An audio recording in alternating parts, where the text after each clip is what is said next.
Hello crafting friends, my name is Becca Oaks. I'm a craft producer here at Makers Going to Learn. If you are not familiar with who we are at Makers Going to Learn, we're an awesome crafting community offering memberships to die cut crafters. So our membership is amazing. Our yearly membership in particular is super amazing. You get access to over 2,500 cut files and over 250 fonts and grids that we actually update almost every Thursday, which is amazing. You guys get more and more and more all the time. In addition to those things, we offer a free commercial license, 3 free e-courses for you guys to help you start a crafting business if you want to do that. We also offer access to our private Facebook group, which is an amazing community of over 5,000 members for you guys to get crafty and inspired by. And then we have these wonderful craft tutorials for you guys. We love to teach you guys and we love to help you learn new techniques and tips and tricks. And so I'm glad that you're here today. Go ahead and download this awesome file that we're using today for this project. It is free for you. You can access it by clicking the link below. Like I said, go ahead and download it and then you can craft along with me today. So we're super excited to show you guys how to make a reusable vinyl stencil today. We're going to put that on a shiplap backing with an awesome frame and use a really awesome Makers Gonna Learn cut file that we have. So go ahead and take advantage of access to this free file. You can click the link below and go ahead and download that for free to you. How amazing is that? And then you can craft along with this. Now we're going to jump into our supply list that we'll need for today. We have this pre-made 12 by 12 frame that we went ahead and stained with Minwax Jacobine stain. If you guys are interested in learning how to make your own frames, we do offer a course for this. You can check out our website, makersgonnalearn.com, for information on that. It's a fantastic course. It will save you tons of money making your own frames. So we have a frame. We have these pieces of shiplap that we have pre-cut and painted. We have our staple gun that we will staple the shiplap to the frame with. We have this Krylon Easy Tack repositionable adhesive. This is a hack. We may or may not use that today, but I wanted to kind of show you and talk to you about this. I'll dive into that a little bit more in a little bit. And then we also have some painter's tape. Some black acrylic paint, a foam pouncer, some gloves. We have lots of supplies today. And then this is probably the most important of all of it. This is craft plastic. It is a 12 by 12 craft plastic by Graphics. You can get this on Amazon.com. They have several different thicknesses of it. This is the 0.007 thickness. Make sure that you do not get one that is too thick. Your Cricut will not cut it well. So again, Graphics is the brand, 0.007 craft plastic. And then we also have our deep cut blade today so that we can cut through that wonderful plastic. And then we have our standard grit mat. That should be it that we need for supplies today. Okay, now that we have our supply list covered, we are ready to jump over into Design Space and upload the cut file that we're going to be using today. We are using this super cute Let's Stay Home cut file. I am such a homebody and I love this. Okay guys, and if you haven't downloaded this yet, now is a fantastic time to do that. Go ahead and click the link below. You get free access to this specific adorable cut file that you can use forever and ever on lots of things. And because I'm going to show you how to make this awesome reusable stencil, you'll be able to use it over and over and over again. Okay guys, as you can see, this file has layers for each individual letter. Now, one thing that would be cool, especially if you were going to do like a cute felt banner or something like that, you could select each individual layer and change the color on them. But because we want all of these as one layer, we're going to go ahead and select everything and then press, whoop, we're going to go ahead and select everything and then press weld down here in the bottom right hand corner of our layer panel. So now that that is one layer, we can go ahead and add a box using basic shapes. So we're going to select square and import that. I want my reusable stencil to be 9 inches. So I have my square selected, and I'm going to go up to the top where it says width, or W for width, and press 9 so that it makes a 9-inch square. And then I'm going to select this Let's Stay Home layer and then go up to the top where it says arrange, press center front so that we can see it in front of this square. And then I'm going to size it accordingly on this square shape. You can see on I clicked the bottom left hand button, which was the lock ratio, and I unlocked it. This particular file, you don't necessarily have to worry about it looking too squishy. Of course, if you get it, too squatty, then it looks odd. But okay, guys, now that I have that sized how I want it, I just want to select both layers and then go up to the top hand, or to the top menu where it says align, and press center. That way it just makes it nice kind of all the way around.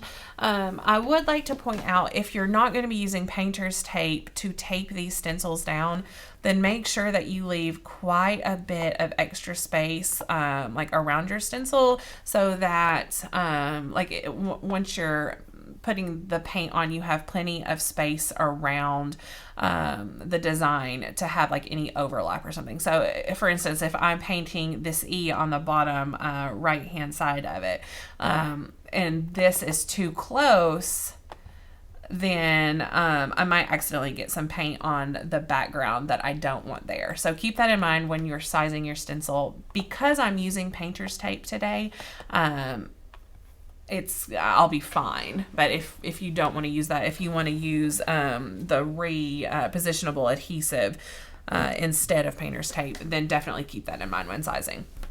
So now I'm finished with that. I want to select both of these layers and then go to the bottom right hand side, or the bottom side of the layers panel on the right side of design space, and press slice. Now I'm going to delete these slice results because I don't need them.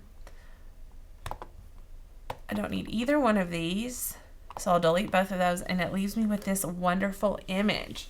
So guys, you might be thinking, this is amazing, but what am I going to do about like the center of the A and the center of the O? Those aren't going to be attached to the stencil, and then I'll kind of just have to freehand that when I'm painting on.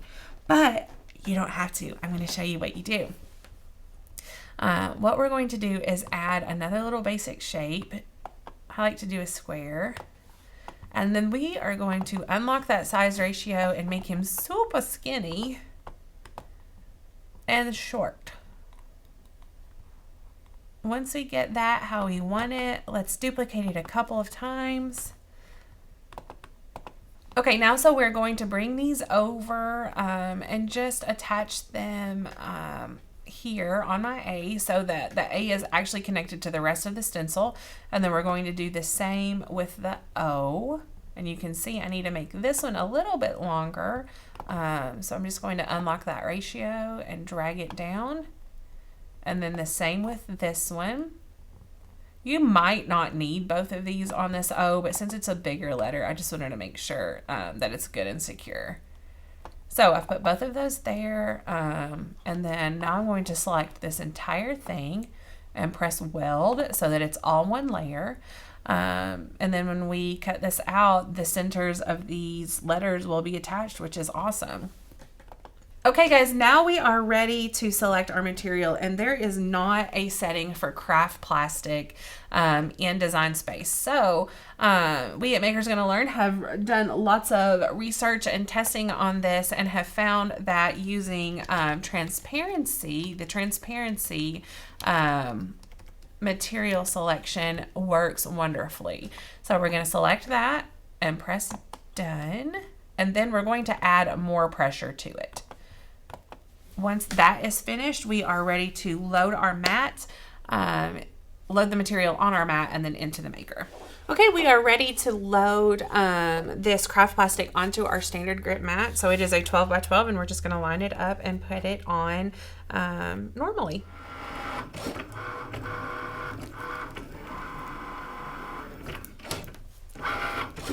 Okay guys, because this is craft plastic and there isn't a setting for it, you may actually have to cut this twice with that transparency setting. So what you need to do when it finishes its first swipe, do not unload the mat. Just kind of pull it up like this and see if it's cut. Our first cut was not complete, so we did have to cut it again. So we left it just like this and then just pressed our Cricut button again and it brought it back in and cut it again. So the second one, you can see it's peeling up nicely, and that worked really well. So now I can unload my mat.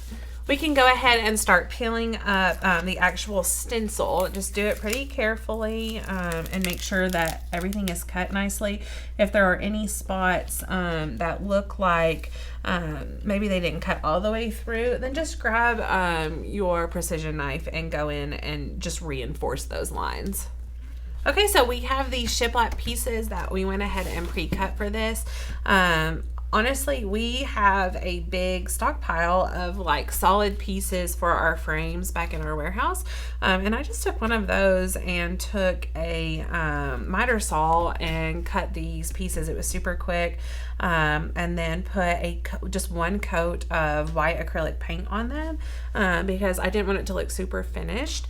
And now we are going to flip our frame over and place these on the frame and use our staple gun to staple it down. So now that I have those placed, I'm going to take my staple gun and just make sure that I hit each piece pretty good all the way around.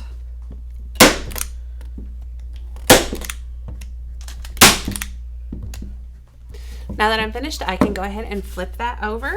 And as you can see, we have a cute shiplap look. Okay, so now I have the stencil placed on here. It's pretty easy to center because of the size that I made it. You can see it's pretty much the size of this. And earlier in the video, I said that I was going to use painter's tape to tape around, but I don't have quite enough of a ledge to go all the way around. And then the little stems in these E's are a little bit thinner, so I'm a little bit concerned that when I go to paint them, that paint will get under them. So I am actually going to use the Krylon repositionable adhesive that I mentioned earlier, and I'm going to show you how to do that. So we'll just remove our stencil and flip it over on the back. So it says to shake it, so we're going to shake it up really good, and then we're just going to put a very, very, very light coat of this on the back of this.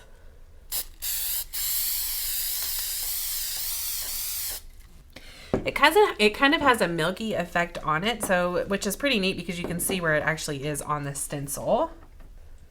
Okay, so we let this dry for 60 seconds. It does say to let it dry for 60 seconds before applying to what you want to bond it to. So we have done that, and we're ready to apply our stencil now.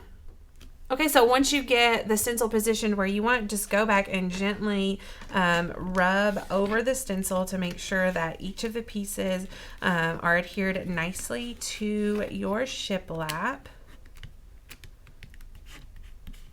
Once that is finished, you are ready for paint.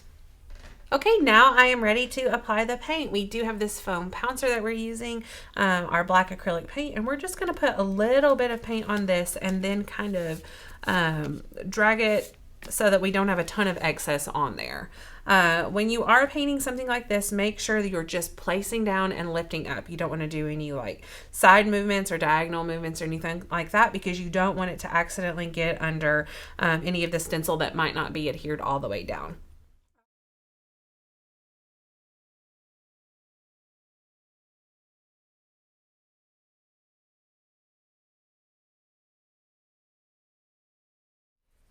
As you can see, I'm still just going up and down. Make sure that you don't have a lot of paint on your pouncer so that it doesn't get too wet and kind of seep under that stencil. You can apply a little bit here and there. And guys, this is a stencil, especially on the shiplap. So if it's a little imperfect, then I think it might just actually add to the look of it.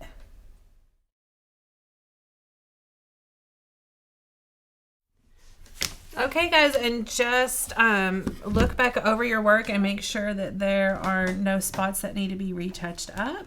If so, touch those up really quickly.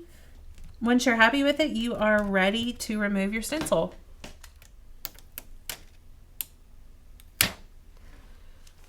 Okay guys, so now what we want to do, you can see where our little stems were to help us with the inside of those letters.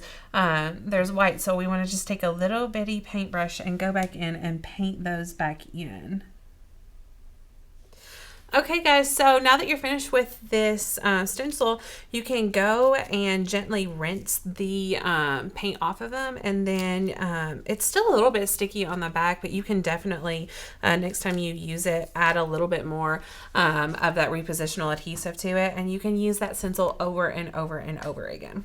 All right, guys, we are finished with this fun reusable stencil project. I hope you guys loved it and enjoyed any new wonderful tips and tricks that you guys have learned. Again, if you do not have this file, this cut file already, click below. You do have free access to that by doing that, and you can use it over and over again. If you are not a member of Makers Gonna Learn, please go to our website, makersgonnalearn.com. Check it out.